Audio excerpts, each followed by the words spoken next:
রাজার ঘরে ছোট রানী এলো পদ্মাবতী, রাজার আরো 6টি রানীর ছিল না সন্তান, পদ্মাবতীর কোলালোতে মিলল সমাধান। বছর যেতে জন্ম নিল 7 ছেলে 1 মেয়ে, হয় খুশির আকাশ হঠাৎ কালো মেঘে গেল ছেয়ে। হিংসেতে যায় জ্বলে পুড়ে বাকি 6টি রানী, যুক্তি করে ঘটায় ওরা 7 কুমারের হানি। সুযোগ মতো 7 ছেলেকে মাটিতে দেয় পুঁতে, বাঁচে একা পারুল, ওরা পায় না তাকে ছুতে।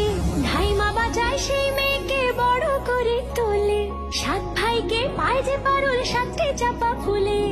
এত কিছুর পরেও রাজার বিপদ যে কাটে না, সূর্য নগরে সুখের সূর্য আর ওঠে না।